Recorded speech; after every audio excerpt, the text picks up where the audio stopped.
नमस्कार विद्यार्थियों, मैं डॉक्टर एस के उपाध्याय से आचार्य लोक प्रशासन। आज हम बीए फर्स्ट ईयर के फर्स्ट प्रश्न पत्र लोक प्रशासन के तत्व विषय के अंतर्गत अभिप्रेरणा विषय पर चर्चा करेंगे। आज का हमारा टॉपिक अभिप्रेरणा और आज का यह अभिप्रेरणा पर तीसरा और अंतिम वीडियो है, जिसमें अभिप्रेरणा के सिद्धांत अथवा विचारधाराएं उसका अध्ययन करेंगे। इससे पहले अभिप्रेरणा के जो सिद्धांत थे उन दो सिद्धांतों का हमने उल्लेख किया, जिसमें सकारात्मक सिद्धांत पहला, दूसरा परंपरागत सिद्धांत। आज हम अभिप्रेरणा के सिद्धांत या विचारधारा में तीसरे सिद्धांत, जिसका नाम है मानव संबंध सिद्धांत। मानव संबंध सिद्धांत का जो विकास हुआ वो था एल्टन मेयो द्वारा हॉथॉर्न प्रयोग के पश्चात हुआ। इससे पहले मनुष्य को एक आर्थिक मनुष्य माना जाता था और धन और पैसे की लालच में मनुष्य कार्य करता है, ऐसा माना जाता था। लेकिन मानव संबंध सिद्धांत ये मानकर चलता है कि मनुष्य एक सामाजिक प्राणी है। वो व्यक्तिगत और समूह में रहना पसंद करता है। इसलिए मनुष्य को केवल आर्थिक आधार पर नहीं देखा जाए। मनुष्य केवल आर्थिक मनुष्य नहीं है, ये आकलन नहीं किया करना चाहिए।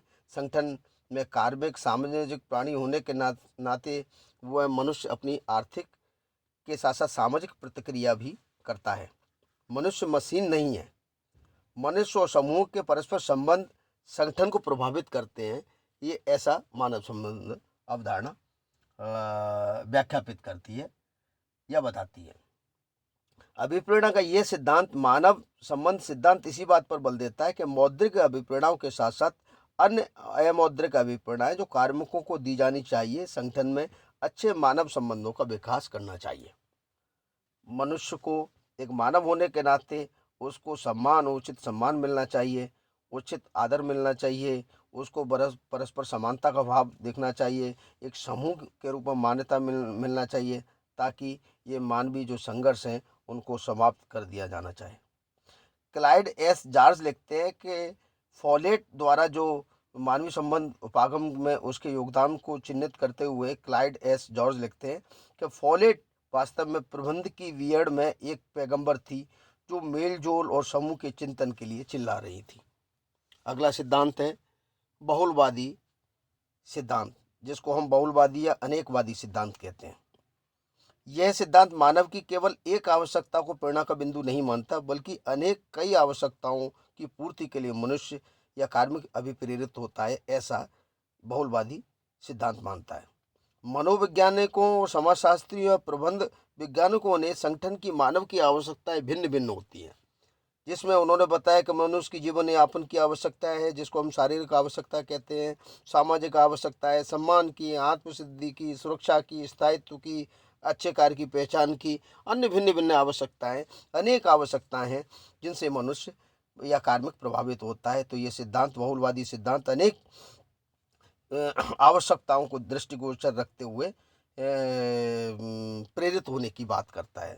इसी बहुलवादी अनेकवादी सिद्धांत में सबसे प्रमुख जो समर्थक विद्वान थे इब्राहिम मैस्लो। उन्होंने आवश्यकताओं की क्रमबद्धता, हायरार्की ऑफ नीड्स सिद्धांत प्रतिपादित किया।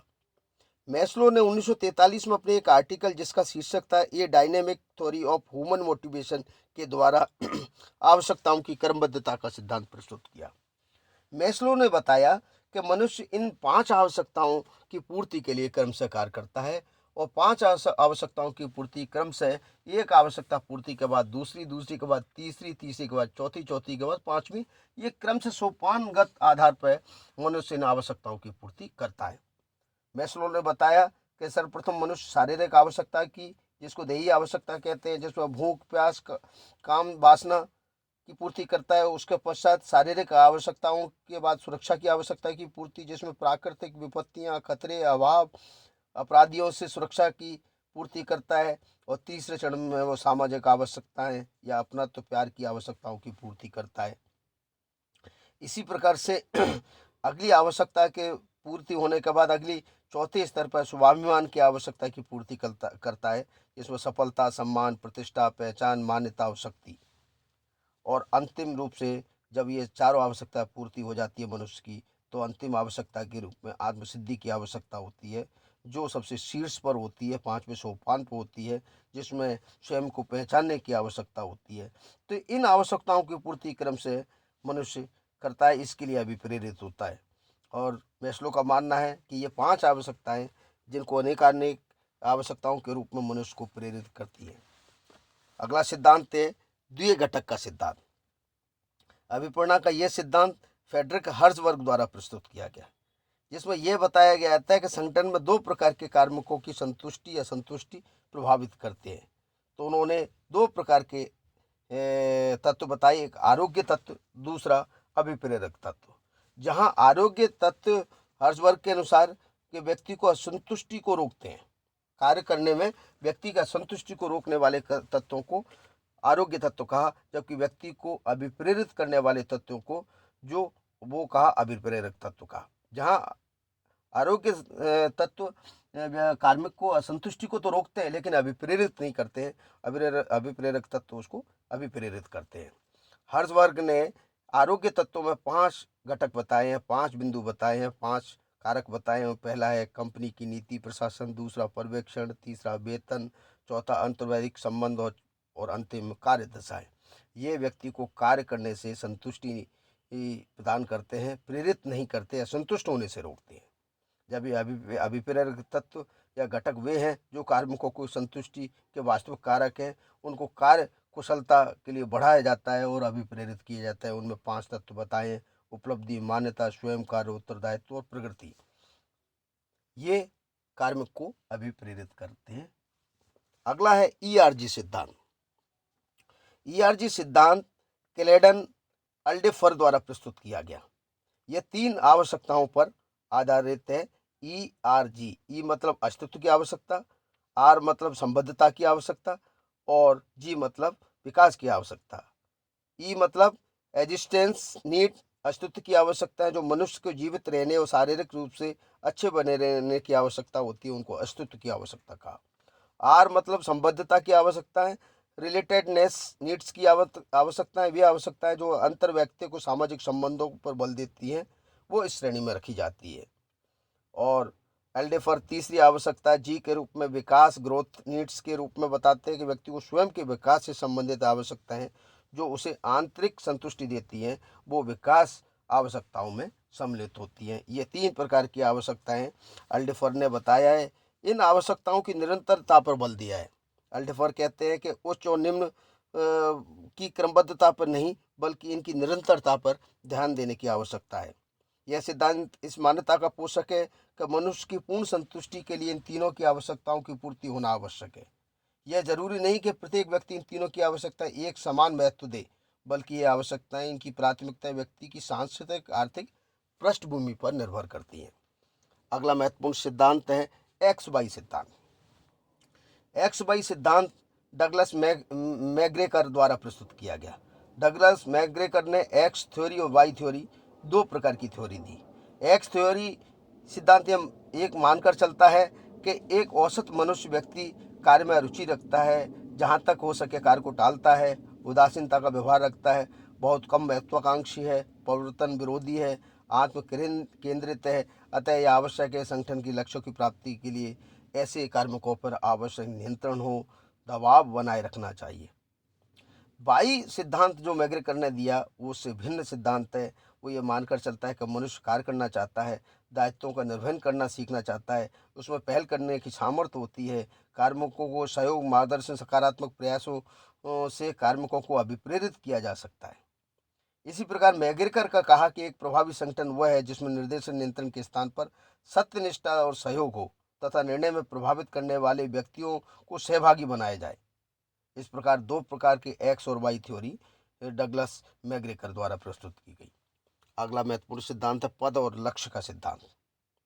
पद और लक्ष्य का सिद्धांत गोरगो, पेलस, मेहानी तथा जोन्स द्वारा विकसित किया गया, जबकि 20वीं सदी के 70 के दशक में इस सिद्धांत को एडविन लॉक द्वारा लक्ष्य निर्धारण सिद्धांत प्रतिपादित किया गया था।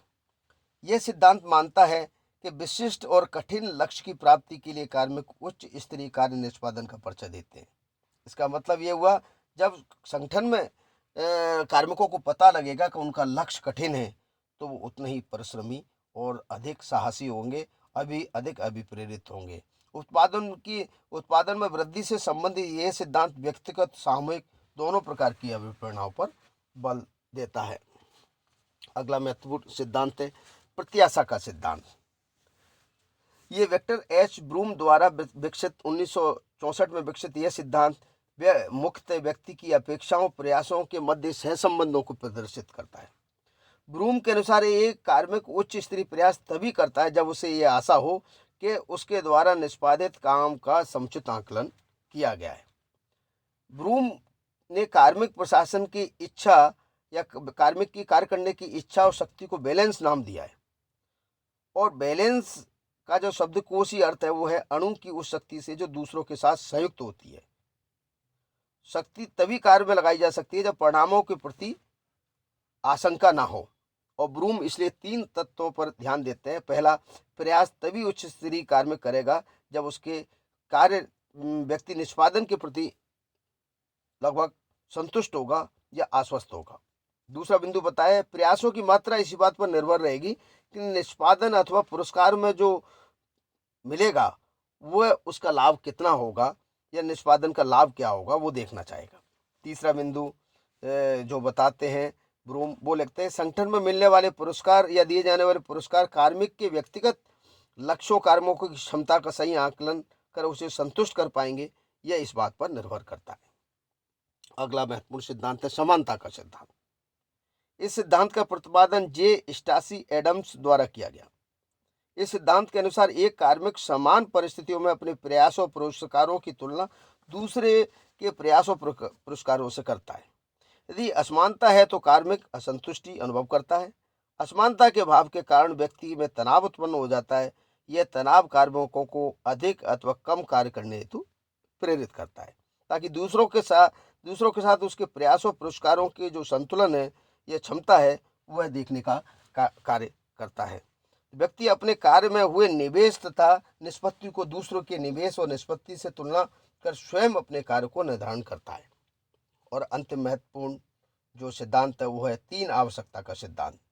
3 आवश्यकताओं का सिद्धांत डेविड मैकक्लीलैंड द्वारा प्रतिपादित किया गया है। मैकक्लीलैंड के अनुसार 3 आवश्यकताएं हैं।